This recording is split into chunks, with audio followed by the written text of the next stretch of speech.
Once upon a time, Nusret Gökçe, better known as Salt Bae, ruled the internet.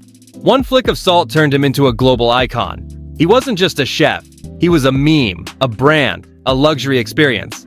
But fast forward to now, and that empire he built with gold stakes and viral fame, it's collapsing. Restaurants closing, lawsuits piling up, bad reviews everywhere. From London to New York, customers are walking out, employees are speaking out, and Salt Bae's reputation is crumbling faster than the gold he used to sprinkle. This is the full story of how a meme millionaire lost everything. It all started in 2017. A short Instagram clip of Nusret slicing steak and sprinkling salt down his forearm turned him into the internet's golden boy. That video, just 36 seconds long, launched the Salt Bae phenomenon. In weeks, celebrities were lining up to visit his restaurants. Roger Federer, Mesut Ozil, and Kylian Mbappe. Everyone wanted a piece of the show. But what no one realized at the time was that Salt Bae wasn't just selling steak, he was selling spectacle. The prices skyrocketed, the restaurants expanded, and the performance became the brand. By 2019, he had over 30 restaurants worldwide, from Dubai to Miami, London to Beverly Hills. And that's where the cracks started to form. The thing about going viral is, it doesn't last forever. Once the internet moves on, the fame that built your empire starts working against you. As Salt Bae's restaurants multiplied, so did the complaints. People weren't paying for five-star dining, they were paying for a 10-second Instagram moment. $100 for Golden Burger, $120 for Asadu, and $44 for Red Bull. And an attitude that made customers feel like extras in Salt Bae's movie. Reviews started tanking. Critics called his restaurant's disappointment meal at Salt Bae Restaurant.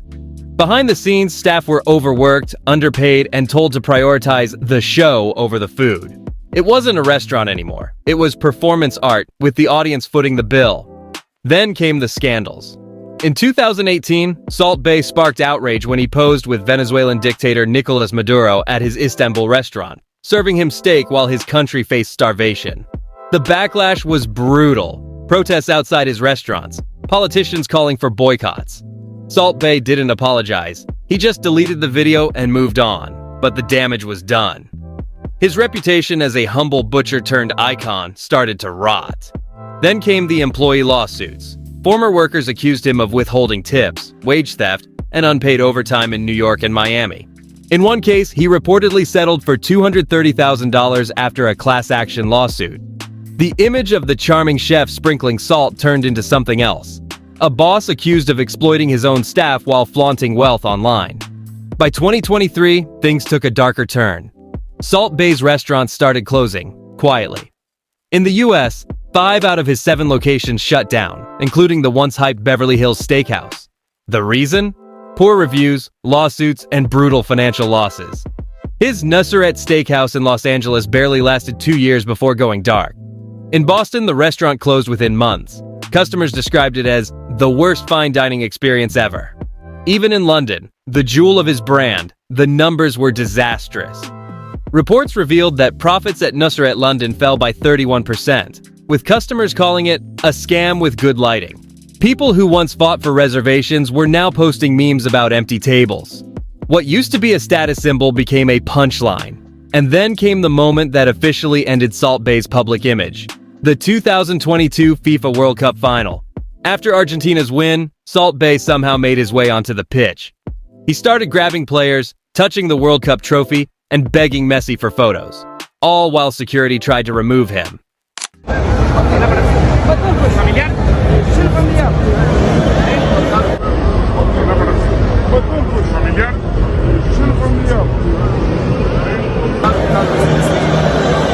The internet exploded.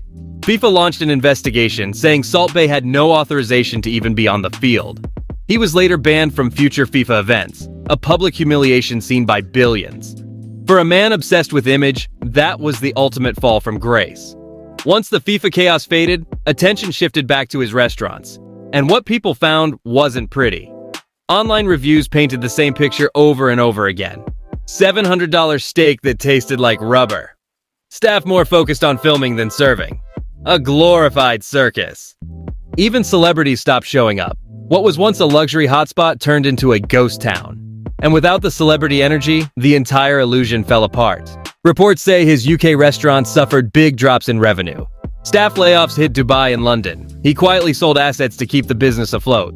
But the biggest issue wasn't money, it was brand fatigue. You can't build a lasting empire on a meme. Salt Bae's entire identity was the sprinkle, and once that stopped being cool, there was nothing left to sell. He tried new ventures, cafes, burger chains, even an NFT collection, all failed. Because the one thing people realized was this: Salt Bae was never a chef. He was a showman, and the show was over. Multiple former employees have since spoken out, claiming the company had a toxic, cult-like environment. Workers were reportedly told to never outshine Salt Bae, to give him celebrity treatment, and to avoid speaking his name without respect. His employees claimed they were treated with disrespect and denied basic rights. Another staff member described his management style as arrogant, unpredictable, and obsessed with control. It wasn't about food anymore, it was about ego. And that ego destroyed everything. Beyond labor lawsuits, there were also accusations of copyright infringement. Former employees claimed he forced them to sign over creative rights to photos and videos, threatening legal action if they posted behind-the-scenes content. Meanwhile, several partners sued for breach of contract, claiming mismanagement and false promises about expansion profits. One London investor allegedly lost over £1 million, calling it the biggest mistake of my career. Each lawsuit peeled back another layer of the empire, revealing how disorganized and chaotic it really was. What makes Salt Bae's collapse so fascinating is how fast it happened.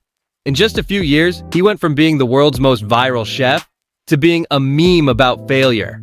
His gold stakes, once a flex, became symbols of arrogance. His silence during controversies made him look disconnected, and his obsession with fame blinded him to the basics. When your empire is built on social media clout, it only takes one bad post to destroy it. But instead of laying low, Salt Bae doubled down. He showed up at the Champions League final after-party trying to pull the same stunt as the World Cup. This time, security literally blocked him from the players. Videos of him awkwardly wandering the pitch went viral, with fans clowning him as football's biggest fraud.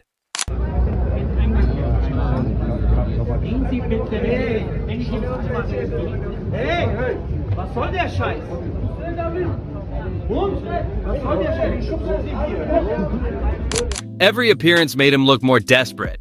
He wasn't a celebrity chef anymore. He was a meme who didn't know his time was up.